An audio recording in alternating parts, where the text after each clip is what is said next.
अष्टलपि मम ग्रहदानं पूरय पूरय मम। ॐ ह्रीं श्रीं क्रीं श्रीं उपदेवाय अष्टलपि मम ग्रहदानं पूरय पूरय मम। ॐ ह्रीं श्रीं क्रीं श्रीं उपदेवाय अष्टलपि मम ग्रहदानं पूरय पूरय मम। ॐ ह्रीं श्रीं क्रीं श्रीं उपदेवाय अष्टलपि मम ग्रहदानं पूरय पूरय मम।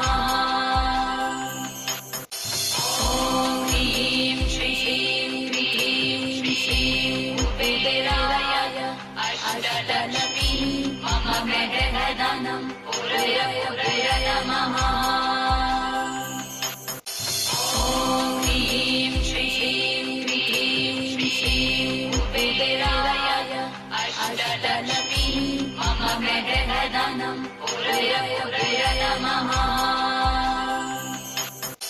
ॐ ह्रीं श्रीं क्रीं श्रीं उपदेवाय अष्टलपि मम ग्रहदानं पूरय पूरय मम।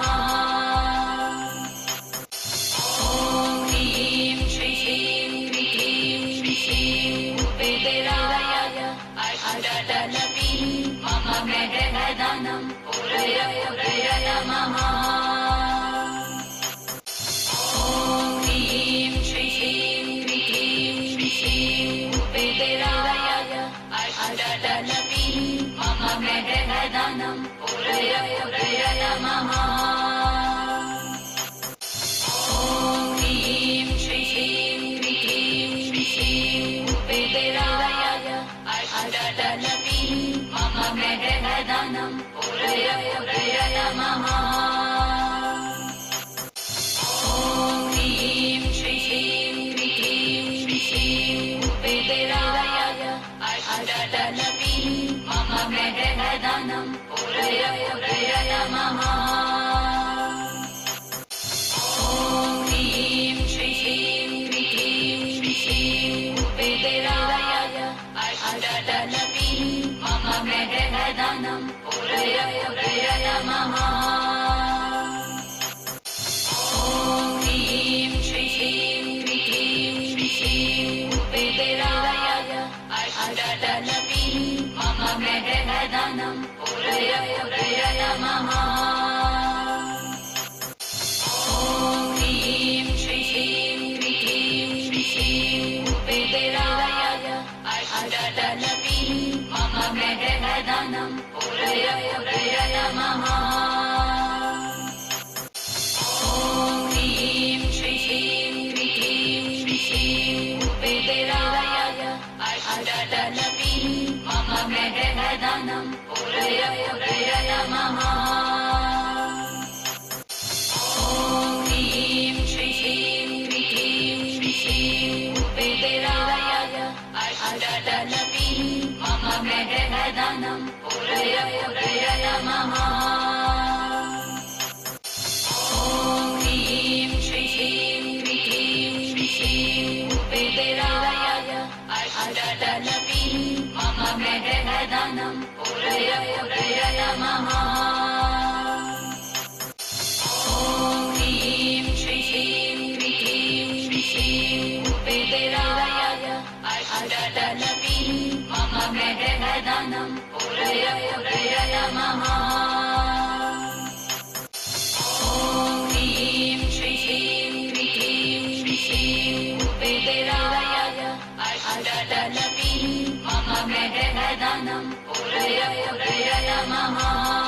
Om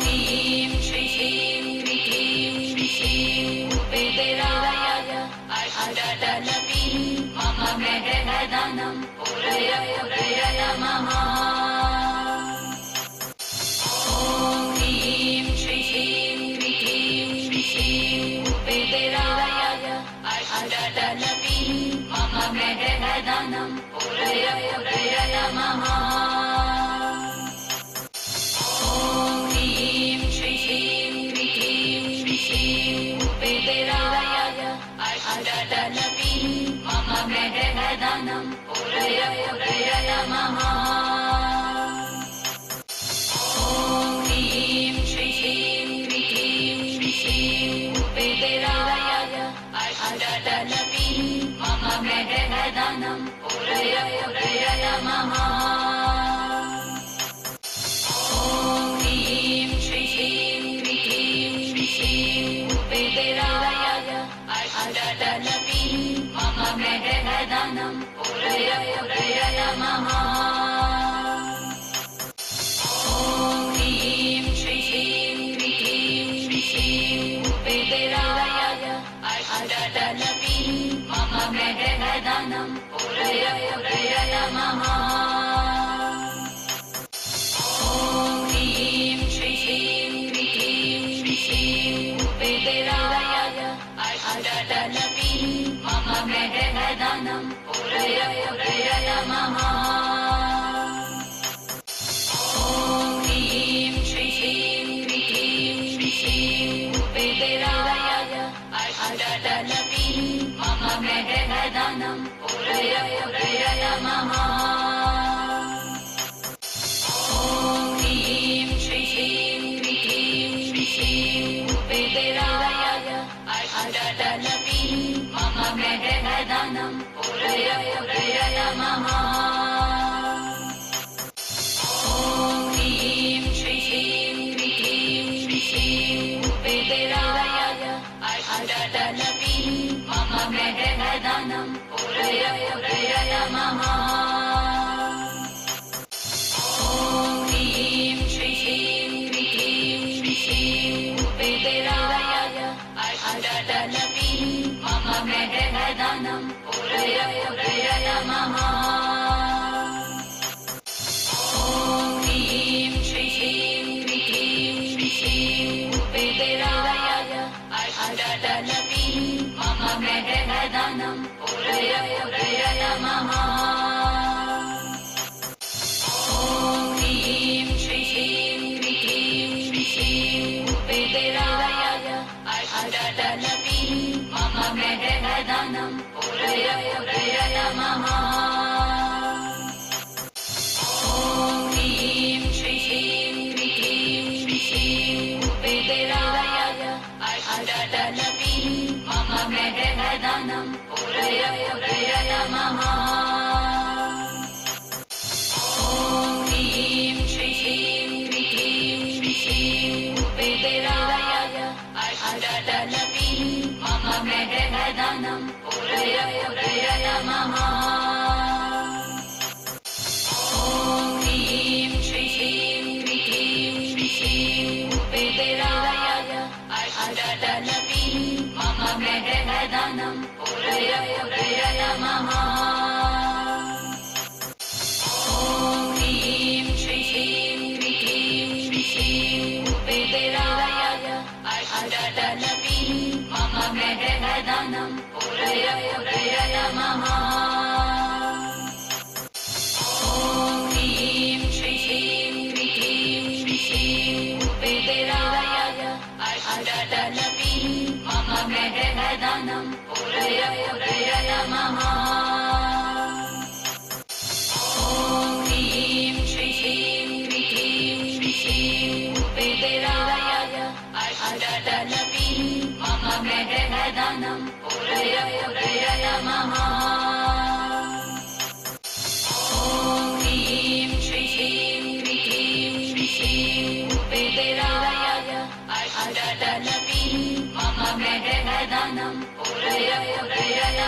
नमः।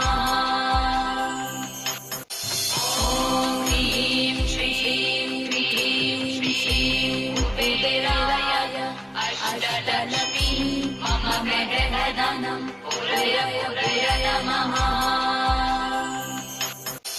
ॐ ह्रीं श्रीं क्रीं श्रीं उपदेराय अष्टलक्ष्मी मम ग्रहधनं पुरय नमः।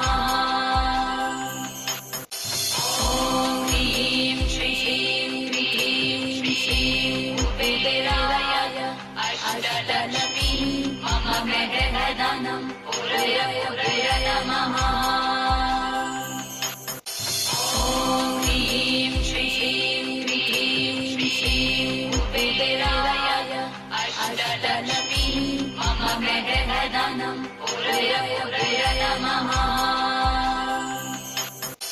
ॐ ह्रीं श्रीं क्रीं श्रीं उपदेराय अष्टलक्ष्मी मम ग्रहधनं पुरय नमः। ॐ ह्रीं श्रीं क्रीं श्रीं उपदेराय अष्टलक्ष्मी मम ग्रहधनं पुरय नमः। ॐ ह्रीं श्रीं क्रीं श्रीं उपदेराय अष्टलक्ष्मी मम ग्रहधनं पुरय नमः। ॐ ह्रीं श्रीं क्रीं श्रीं उपदेराय अष्टलक्ष्मी मम ग्रहधनं पुरय नमः। ॐ ह्रीं श्रीं क्रीं श्रीं उपदेराय अष्टलक्ष्मी मम ग्रहधनं पुरय नमः।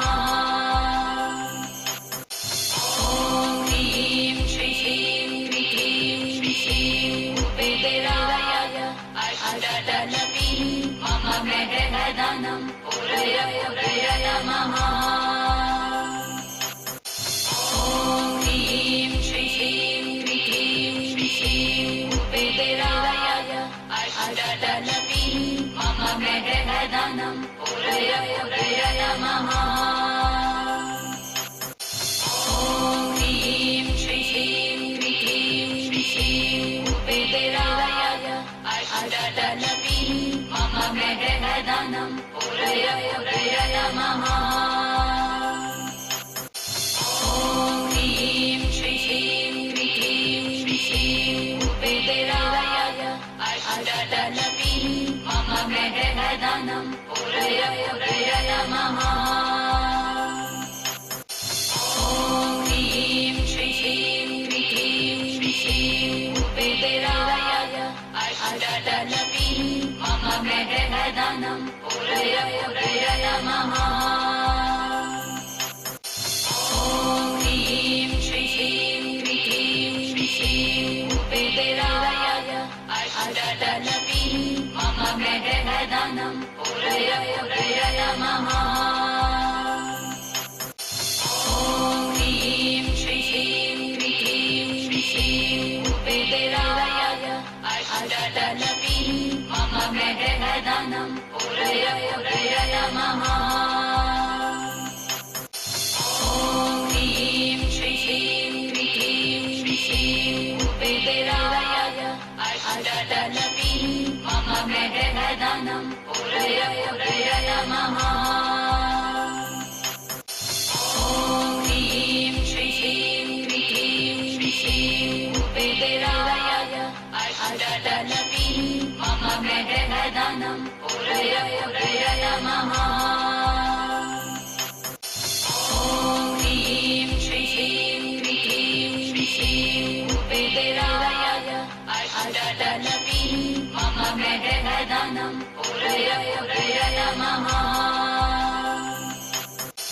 ॐ ह्रीं श्रीं क्रीं श्रीं उपदेराय अष्टलक्ष्मी मम ग्रहधनं पुरय नमः। ॐ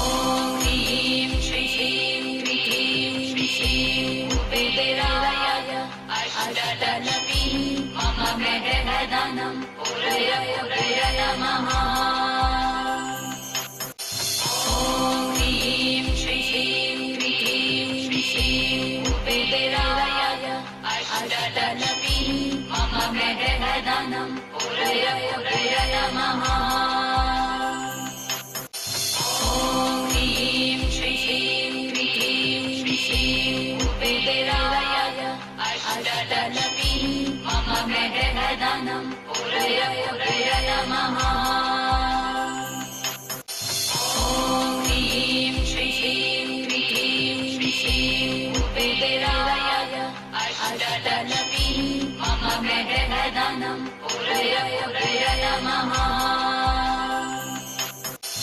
ॐ ह्रीं श्रीं क्रीं श्रीं उपदेवाय अष्टलक्ष्मी मम ग्रहदानं पूरय पूरय नमः। ॐ ह्रीं श्रीं क्रीं श्रीं उपदेवाय अष्टलक्ष्मी मम ग्रहदानं पूरय पूरय नमः। ॐ ह्रीं श्रीं क्रीं श्रीं उपदेवाय अष्टलक्ष्मी मम ग्रहदानं पूरय पूरय नमः। ॐ ह्रीं श्रीं क्रीं श्रीं उपदेवाय अष्टलक्ष्मी मम ग्रहदानं पूरय पूरय नमः। ॐ ह्रीं श्रीं क्रीं श्रीं उपदेवाय अष्टलक्ष्मी मम ग्रहदानं पूरय पूरय नमः।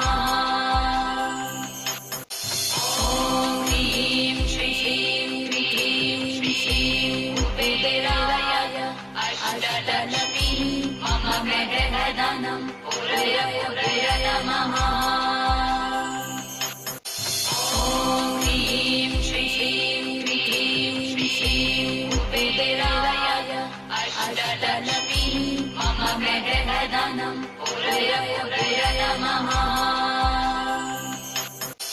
ॐ ह्रीं श्रीं क्रीं श्रीं उपदेवाय अष्टलक्ष्मी मम ग्रहदानं पूरय पूरय नमः।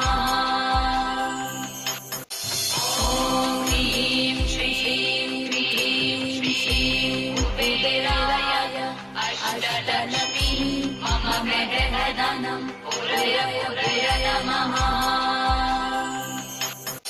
ॐ ह्रीं श्रीं क्रीं श्रीं उपदेवाय अष्टलक्ष्मी मम ग्रहदानं पूरय पूरय नमः।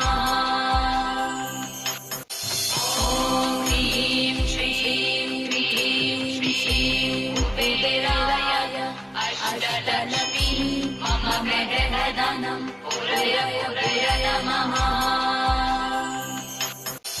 ॐ ह्रीं श्रीं क्रीं श्रीं उपदेवाय अष्टलक्ष्मी मम ग्रहदानं पूरय पूरय नमः।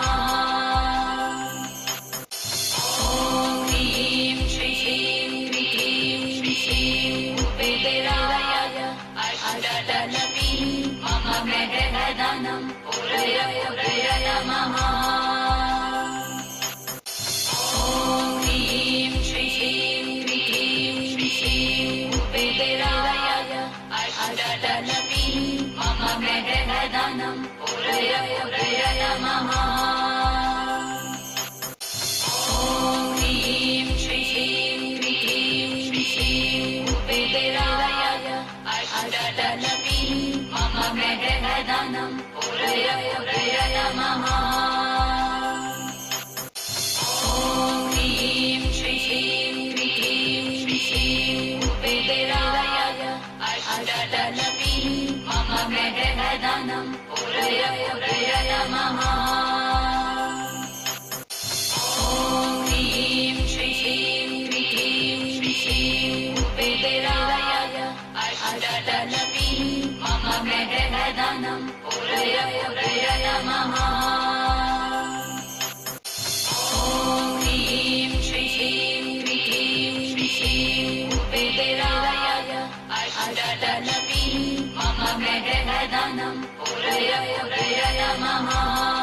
नमः। ॐ ह्रीं श्रीं क्रीं श्रीं वेदराय अष्टलक्ष्मी मम मेघधनं पुरय नमः। ॐ ह्रीं श्रीं क्रीं श्रीं वेदराय अष्टलक्ष्मी मम मेघधनं पुरय नमः। ॐ ह्रीं श्रीं क्रीं श्रीं वेदराय अष्टलक्ष्मी मम मेघधनं पुरय नमः। ॐ ह्रीं श्रीं क्रीं श्रीं वेदराय अष्टलक्ष्मी मम मेघधनं पुरय नमः। ॐ ह्रीं श्रीं क्रीं श्रीं वेदराय अष्टलक्ष्मी मम मेघधनं पुरय नमः। ॐ ह्रीं श्रीं क्रीं श्रीं वेदराय अष्टलक्ष्मी मम मेघधनं पुरय नमः। ॐ ह्रीं श्रीं क्रीं श्रीं वेदराय अष्टलक्ष्मी मम मेघधनं पुरय नमः। ॐ ह्रीं श्रीं क्रीं श्रीं वेदराय अष्टलक्ष्मी मम मेघधनं पुरय नमः। ॐ ह्रीं श्रीं क्रीं श्रीं वेदराय अष्टलक्ष्मी मम मेघधनं पुरय नमः। ॐ ह्रीं श्रीं क्रीं श्रीं वेदराय अष्टलक्ष्मी मम मेघधनं पुरय नमः।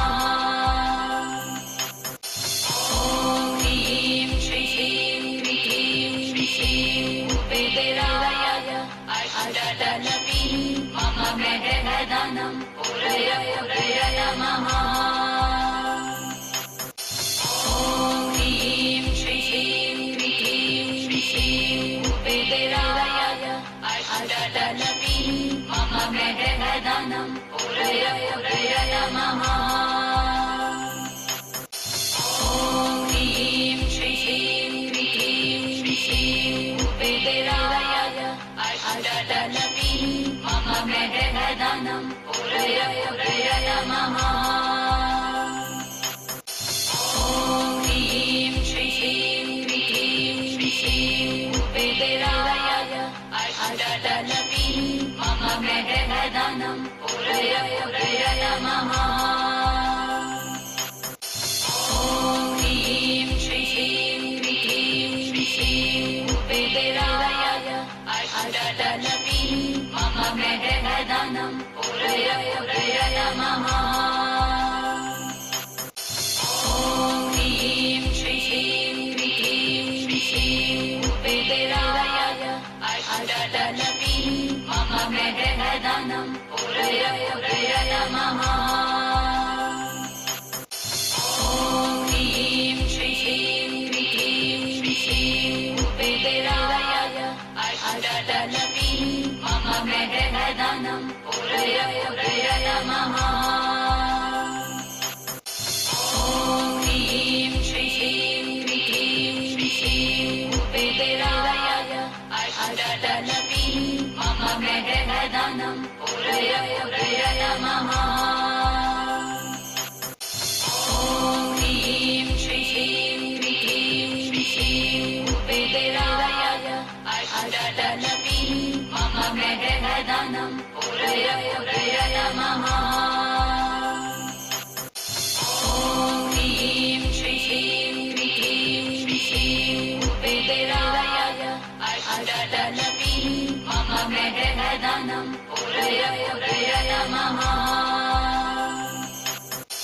ॐ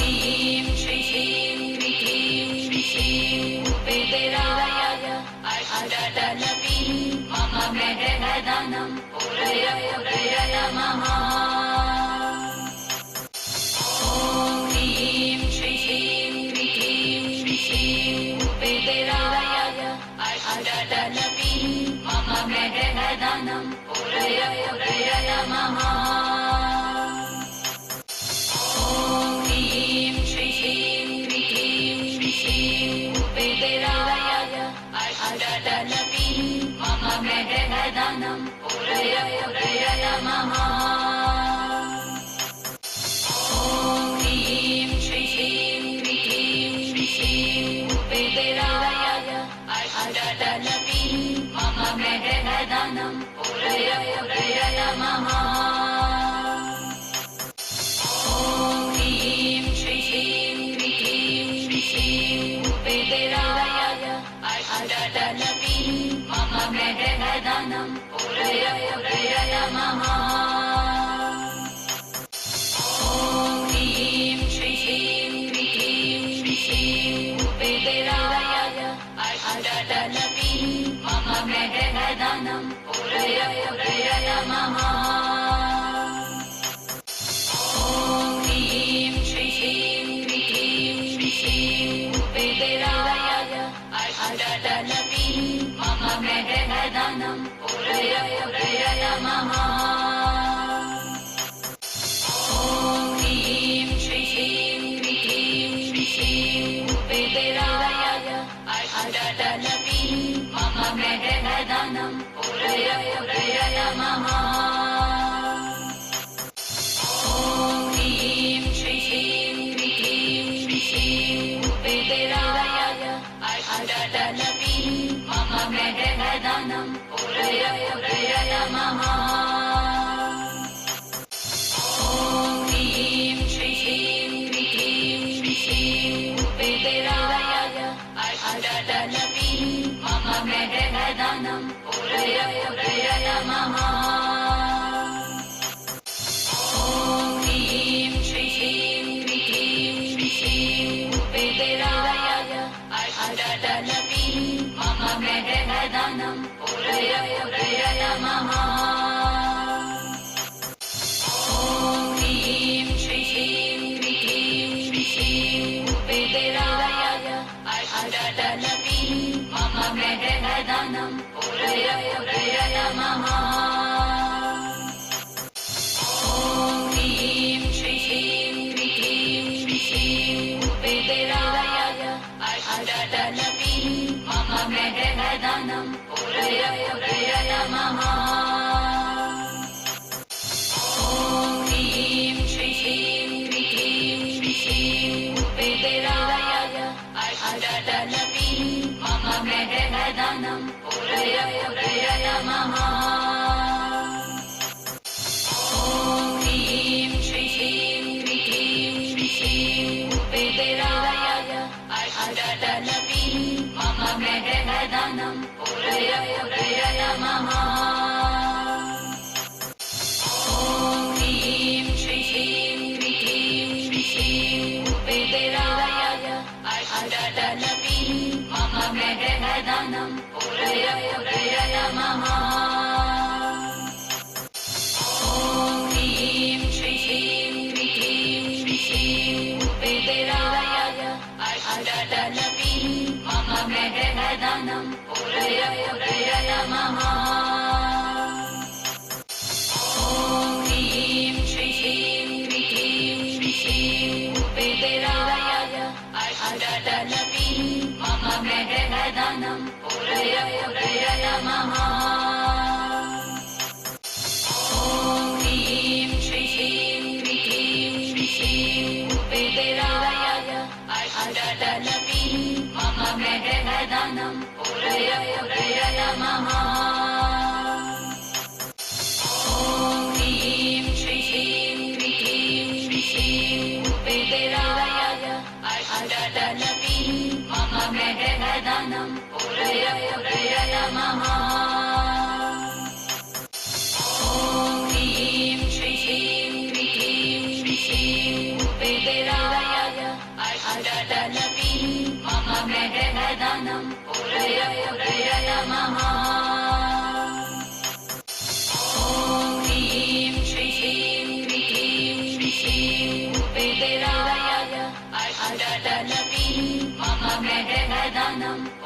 नमः। ॐ ह्रीं श्रीं क्रीं श्रीं उपदेवाय अष्टलक्ष्मी मम ग्रहदानं पुरय नमः। ॐ ह्रीं श्रीं क्रीं श्रीं उपदेवाय अष्टलक्ष्मी मम ग्रहदानं पुरय नमः।